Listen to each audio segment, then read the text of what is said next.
Welcome to Simplified UPSC by PPP, where we listen, learn, and grow together.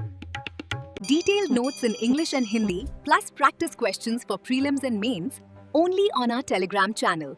Link in description. Want early access to all videos of this series? Join our paid Telegram group for just 499 rupees. One-time payment, lifetime access. WhatsApp now to join us. तो आज हम dive in कर रहे हैं NCERT की 8वीं कक्षा की इतिहास की किताब के पहले अध्याय में कैसे, कब और कहाँ। हाँ। अब ये सुनने में शायद बड़ा बेसिक लगे, लेकिन यूपीएससी की तैयारी के लिए ये चैप्टर एक तरह से क्रिटिकल थिंकिंग का बूट कैंप है। बिल्कुल सही कहा आपने। ये हमें सिखाता है कि इतिहास को पढ़ना कैसे है, उसकी परतें खोलनी कैसे है। बिल्कुल, ये चैप्टर एक जासूसी नॉवेल की तरह है। एक इतिहासकार भी तो जासूसी होता है ना, जो अतीत के सुरागों से कहानी गढ़ता है। हाँ, सही बात है। लेकिन मजे की बात यह है कि इस केस में सुराग लिखने वाले अक्सर वो लोग थे जिनका अपना एक एजेंडा था। अच्छा, तो आज हम सिर्फ सुराग नहीं देखेंगे, बल्कि सुराग लिखने वाले की नीयत को भी समझने की कोशिश करेंगे। वाह, ये एंगल तो बहुत दिलचस्प है। तो चलिए इस जासूसी की शुरुआत करते हैं उस चीज से जिससे इतिहास में लोग सबसे ज्यादा परेशान होते हैं, तारीखें। हाँ, डेट्स। अक्सर लोग कहते हैं हिस्ट्री इज सो बोरिंग, बस डेट्स रटते रहो। मुझे याद है स्कूल में हम लोग लिस्ट बना बनाकर रटते थे। क्या इतिहास सच में सिर्फ तारीखों का खेल है?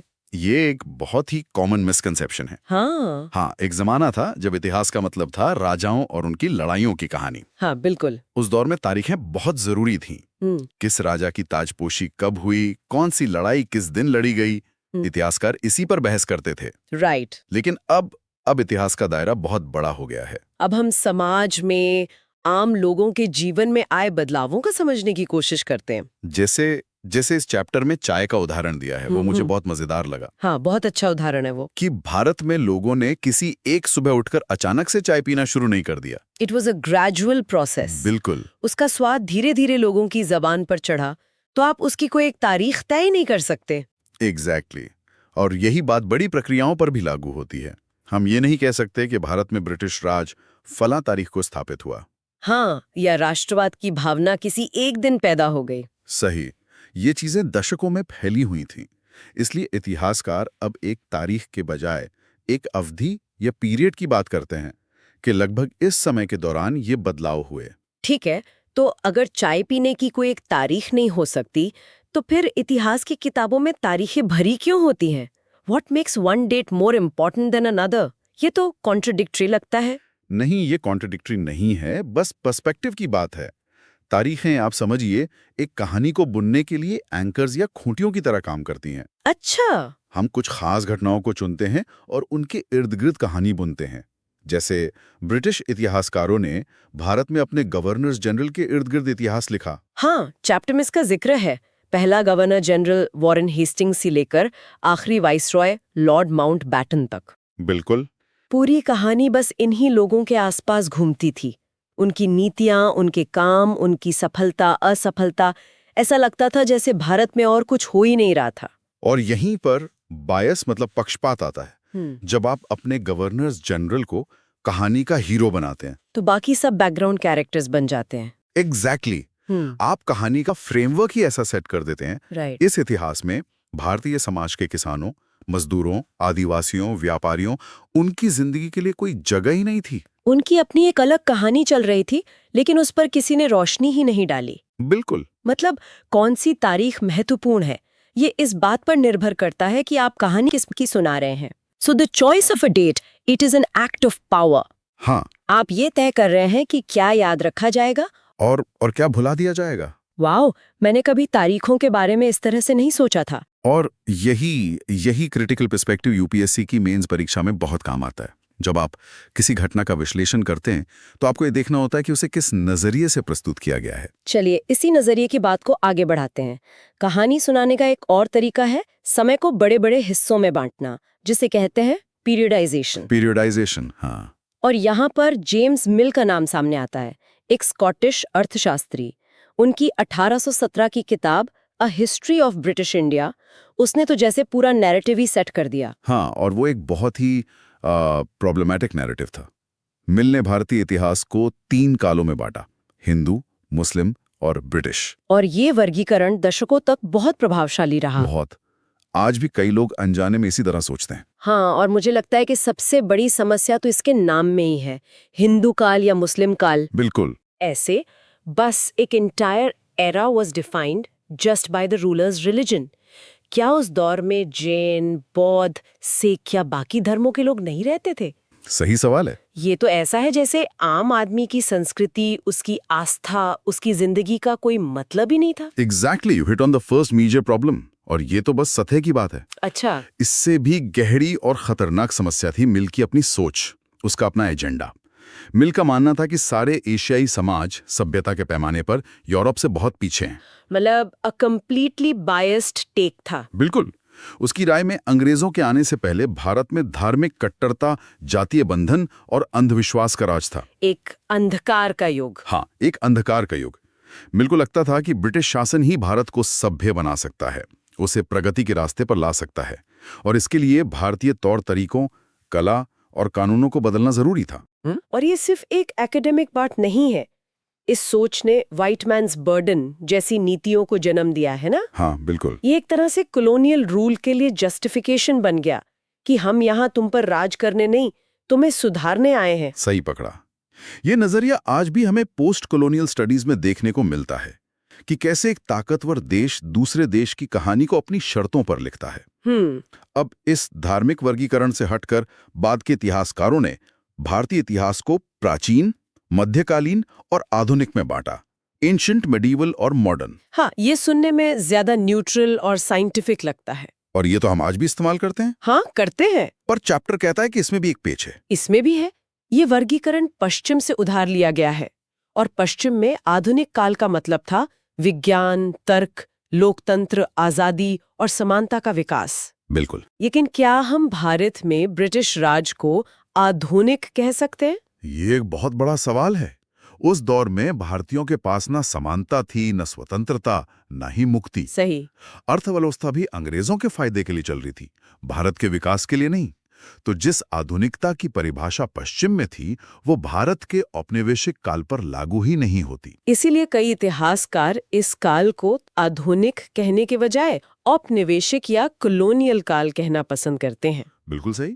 और शायद इसीलिए एनसीईआरटी की इस किताब का नाम हमारा अतीत नहीं बल्कि हमारे अतीत है, प्लूरल में। Exactly, our pasts। क्योंकि एक ही समय में अलग अलग लोगों का अतीत अलग अलग था। एक जमींदार के लिए जो प्रगति का दौर था, वो एक आदिवासी के लिए शायद विस्थापन और शोषण का दौर रहा हो। There is no single story। तो अब हम अपनी जासूसी के सबसे जरूरी हिस्से पर आते हैं, सुराग यानी सोर्सेज। हाँ, सोर्सेज। अगर इतिहास इन्हीं सुरागों से लिखा जाता है तो ये जानना बहुत जरूरी है कि ये सुराग हैं क्या।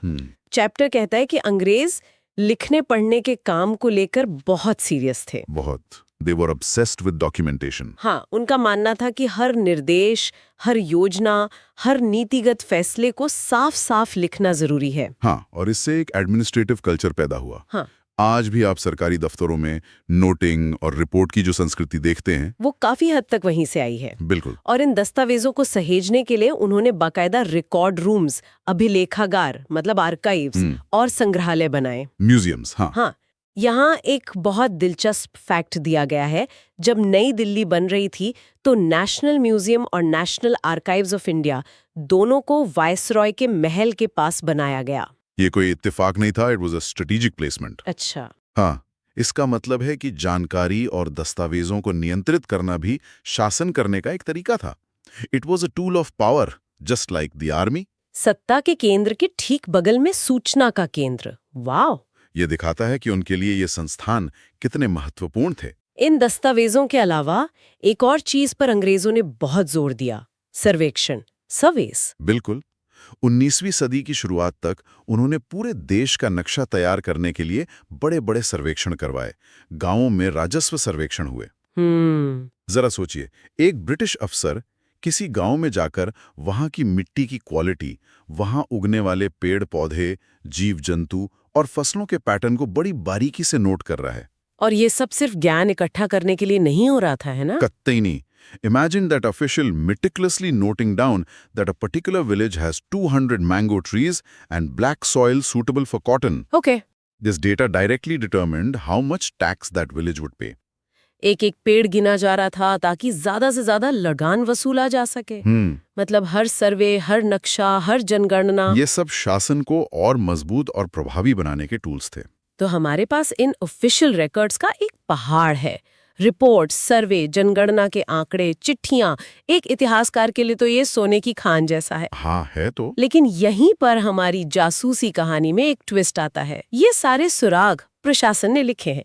ये हमें क्या नहीं बताते? ये हमें ये बताते हैं कि अफसर क्या सोचते थे, उनकी दिलचस्पी किन चीजों में थी और वे क्या बचा कर रखना चाहते थे। लेकिन ये रिकॉर्ड्स अक्सर चुप रहते हैं जब बात आम लोगों की आती है। ये हमें ये नहीं बताते कि देश के दूसरे लोग क्या महसूस कर रहे थे। जैसे एक आदिवासी किसान, एक खदान में काम करने वाला मजदूर या सड़क पर भीख मांगता एक गरीब। उनकी जिंदगी कैसी थी, उनके अनुभव क्या थे, ये सब गायब है। राइट? ये कुछ वैसा ही है जैसे आज अगर कोई सिर्फ सरकारी प्रेस रिलीज पढ़कर हमारे समय का इतिहास लिखे। हाँ बिल्कुल। उन्हें लगेगा सब कुछ बढ़िया चल रहा था, विकास हो रहा था, जबकि असलियत तो शायद ट्विटर, व्हाट्सएप और लोगों के प्राइवेट कॉन्वर्सेशंस में मिलेगी। बहुत बढ़िया एनालॉजी है। तो इन आवाजों को सुनने के लिए इतिहासकारों को दूसरे स्रोतों की तरफ देखना पड़ता है, जैसे कि लोगों की डायरियां, तीर्थयात्रियों और मुसाफिरों के लिखे वृत्तांत, महत्वपूर्ण लोगों की आत्मकथाएं या बाजारों में बिकने वाली छोटी छोटी किताबें। अच्छा, और अखबार भी तो थे। हाँ, जैसे जैसे छपाई फैली, अखबार छपने लगे, मुद्दों पर सार्वजनिक बहस होने लगी, नेताओं और सुधारकों ने अपने विचार लिखे, कवियों और उपन्यासकारों ने अपनी भावनाएं व्यक्त की। लेकिन इन स्रोतों को ढूंढना और समझना ज्यादा मुश्किल होगा, है ना? हाँ, क्योंकि ये अक्सर पढ़े लिखे लोगों द्वारा ही लिखे गए हैं। सही बात है। इनसे भी हमें ये पता नहीं चलता कि एक गरीब किसान या एक आदिवासी क्या सोच रहा था। सही। उनकी आवाज को ढूंढना इतिहासकार के लिए सबसे बड़ी चुनौती है। इसके लिए उन्हें लोक कथाओं, लोकगीतों और दूसरे तरीकों का सहारा लेना पड़ता है, जो एक मुश्किल काम है। इसी सिलसिले में चैप्टर में एक तस्वीर का विश्लेषण भी है। 1857 के विद्रोह की एक ब्रिटिश तस्वीर। हाँ, वो बहुत रिवीलिंग है। उसका कैप्शन है, बागी सिपाही लूट खसोट में लगे हैं। इसमें सिपाहियों को लालची, वहशी और क्रूर दिखाया गया है। बिल्कुल, ये साफ तौर पर ब्रिटिश नजरिए को दिखाता है। हाँ, ये तस्वीर एक हिस्टोरिकल डॉक्यूमेंट है, लेकिन ये एक प्रोपेगेंडा पीस भी है। प्रोपेगेंडा कैसे? इसे ब्रिटिश जनता को ये दिखाने के लिए बनाया गया था कि विद्रोही कितने बुरे हैं और ब्रिटिश हुकूमत कितनी जरूरी है। अच्छा। अगर कोई भारतीय कलाकार उसी सीन को बनाता तो शायद उसका नाम होता स्वतंत्रता सेनानी अंग्रेजों से अपना हक छीनते हुए। बात तो सही है। किसने बनाया, क्यों बनाया और किसके लिए बनाया? तो आज की इस पूरी चर्चा का सार यही है कि इतिहास सिर्फ अतीत की घटनाओं की लिस्ट नहीं है। यह इस बात की भी पड़ताल है कि अतीत को कैसे समझा, लिखा और पेश किया जाता है। जेम्स मिल के पक्षपाती वर्गीकरण से लेकर अंग्रेजों के विस्तृत आधिकारिक रिकॉर्ड तक हर स्रोत का अपना एक दृष्टिकोण होता है, अपना एक एजेंडा होता है। और एक यूपीएससी अभ्यर्थी के लिए यही समझना सबसे जरूरी है। स्रोतों का आलोचनात्मक मूल्यांकन, मतलब क्रिटिकल एनालिसिस, कैसे किया जाए। हाँ, ये जानना कि आधिकारिक रिकॉर्ड में क्या बताते हैं और उससे भी ज्यादा जरूरी ये क्या छिपाते हैं। दोनों तरह के स्रोतों को मिलाकर ही हम इतिहास की एक संतुलित और समग्र तस्वीर बना सकते हैं। The ability to read between the lines. That is the key skill here. और अब श्रोताओं के लिए एक विचार छोड़ जाते हैं। आज हम एक डिजिटल युग में जी रहे हैं जहां हर पल अनगिनत डेटा तैयार हो रहा है। बिल्कुल। हमारे social media posts, emails, WhatsApp chat, digital तस्वीरें। सोचिए, आज से 200 साल बाद जब इतिहासकार हमारे समय का इतिहास लिखेंगे तो वे इन डिजिटल स्रोतों का उपयोग कैसे करेंगे? बहुत दिलचस्प सवाल है। हमारे समय के आधिकारिक रिकॉर्ड क्या होंगे? सरकारी वेबसाइटें और लोगों के डायरियां क्या होंगी? हमारे फेसबुक पोस्ट या इंस्टाग्राम स्टोरीज? और सबसे बड़ा सवाल, इन डिजिटल सुरागों के अपने क्या पूर्वाग्रह या पक्षपात होंगे, जिनसे एक भविष्य के इतिहासकार को सावधान रहना होगा? एल्गोरिदम्स का क्या रोल होगा? फेक न्यूज का क्या असर होगा? ये सोचने वाली बात है। Thanks for watching. Follow us on Telegram and Instagram. Don't forget to like, share, and subscribe.